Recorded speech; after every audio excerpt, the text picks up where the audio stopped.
Hello everyone, welcome back to my channel. In this video, we're going to discuss some of the ongoing concerns about the Iraqi dinar exchange rate, particularly focusing on the statements made by Guru Nader from the Middle East. According to Guru Nader, the exchange rates of 1310, 1160, and 1400 have never really worked for Iraq. These figures seem to be arbitrary numbers that have been announced at different times, but they haven't brought any real positive change to the economy. Instead, these fluctuating rates have only deepened the economic woes for the Iraqi people. For the last 21 years, Iraq has faced a myriad of challenges. The nation has been through wars, sanctions, political instability, and economic turmoil. The value of the Iraqi dinar has been a significant topic of discussion and debate, not just within Iraq, but also among investors and speculators globally. Many have hoped that the dinar would appreciate in value, leading to economic prosperity. However, the reality has been far more complex and challenging. Let's start with the basics. The exchange rate is a crucial economic indicator.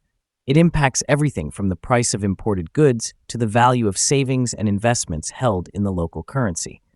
For Iraq, where the economy is heavily reliant on imports and oil revenues, the stability of the dinar is vital. But instead of stability, what we've seen are these numbers, 1310, 1160, 1400, being thrown around without much consistency or transparency. According to Guru Nader, these numbers have never truly worked for Iraq. What does this mean? Essentially, these exchange rates have not been effective in stabilizing the economy, controlling inflation, or improving the standard of living for the average Iraqi citizen. Instead, the arbitrary changes in the exchange rate have contributed to economic uncertainty and hardship. For instance, when the exchange rate is adjusted to 1310, it might seem like a positive move at first glance. However, if the underlying economic fundamentals don't support this rate, it can lead to inflation, making everyday goods and services more expensive for the average person. The same applies to other rates like 1160 and 1400. Without a strong and stable economy backing these figures, they remain just numbers, unable to bring about any real positive change. Guru Nader emphasizes that this approach has made the people poorer and the economy weaker. Over the past 21 years, instead of seeing improvements, the situation has deteriorated.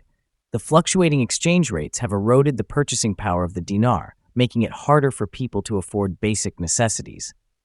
This has led to widespread frustration and disillusionment among the population. If the current situation continues, Guru Nader warns that the economy will only get worse in the coming years.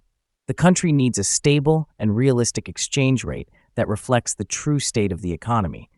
Without this, any adjustments to the dinar's value will be superficial and short-lived, failing to address the underlying economic challenges.